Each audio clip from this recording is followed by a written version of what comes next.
Now, someone said ASAP Rocky dropped a new song. I actually just found one of my boys who, like, you know how you have to those friends who you send music back and forth because like you got a similar taste, and then some of your other friends you like don't even try because they just have trash taste, right? But anyway, I had a friend, and usually, like, I'm sure a lot of y'all in the Bob Gang are the same way. Like, you're one of the first people to be listening to some of these newer songs by like all the hype rappers like ASAP Rocky, Trippy, Uzi, Cardi, right? In this particular case, this friend beat me to it and sent me a new ASAP Rocky song, which was called Rich Problems. And I don't think anybody knew that ASAP Rocky even dropped, so I was really confused as to how he was trying to market this. Right here, let's look. ASAP Rocky Rich look at the search term, is Rich N Problems. That was a white person that wrote that because they didn't want to fuck up. Even in the YouTube search algorithm, they didn't want to be fucked up. Okay, so Rich N Problems.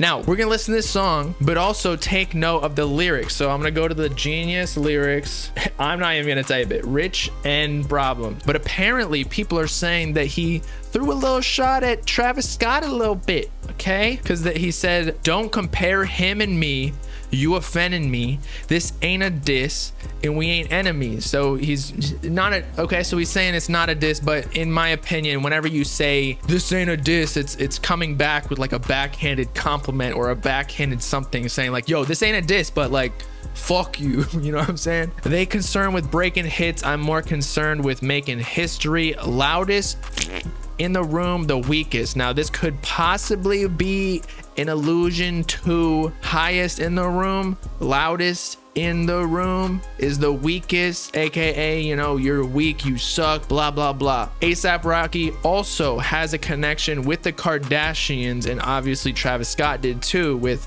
Kylie Jenner, who's in the Kardashian family, even though her last name is different. It's Jenner and Kardashian, but either way they split. I don't know if they're together, maybe they are behind the scenes, but maybe there's something that ASAP Rocky knows behind the scenes. But the annotation behind this lyric says, for years some people thought that Rocky and Travis looked similar because of outlook. Okay, we knew that. There are people calling ASAP Rocky Travis, and there are people calling Travis ASAP Rocky, and both of them hated that because they both had the braids, hairstyle, or maybe musically. Then this thought actually turned into a meme that annoys the both two rappers. Rocky is saying that he is different and don't have any worries about making hits, unlike Travis Scott. Rocky also makes a clear reference to the Travis Scott's multi-platinum single Highest in the Room, so this person saw the clear reference to that as well. And I still think it's somewhat of a diss. You tell me what you think in the chat. If he's saying he's not worried about making hits, I'm more concerned with making history, that's kind of like yo, I'm better than you, kind of like I am trying to make history. You're concerned with this little petty stuff of making hits, making money. I already got all the money, and you can worry about all that little shit, low key a diss. Yeah, see, that's what I'm saying. But I guess it's just a different game, and I fuck with it, and I'm not hating at all. Like, I'm glad. I think Travis Scott should respond, but let's listen to it. Rich in Paris Problems.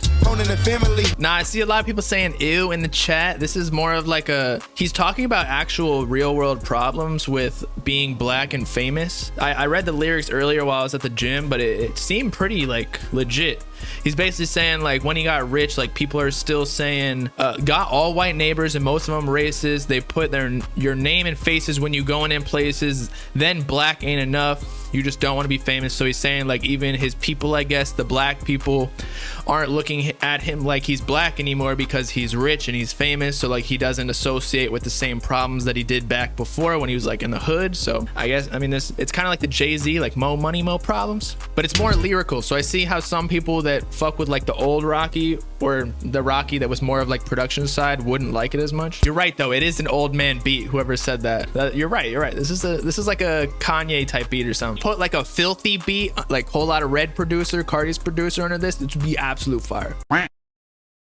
If you didn't hear that, that's the Travis Scott diss, even though he said it's not a diss, but he's throwing shade, but he's like, nah, I ain't saying anything bad, but like, I'll fuck your bitch. All right, well, so that was a good song in my opinion, but for the people saying that ASAP Rocky fell off, mind you, look at his last music video. So he did Yams Day 2021, so that doesn't really count, and the Yams Day 2021 performance, but Babushka Boy, 1 year ago, bro, y'all remember this song. This was the last song that he released that wasn't a feature. I know he had some more recent features. 40 million views. And you're telling me this dude fell off? No, he did not fall off. He's basically in the same era as like, or he's a little older than Cardi and Uzi, obviously, but he's basically doing what they did, which was not dropping music for a while. So maybe he'll use this song to like promote his next album, which I don't really understand what it's gonna be. It's supposed to be all smiles, right, from all the ASAP Rocky fans, but no one really knows when this shit is supposed to drop.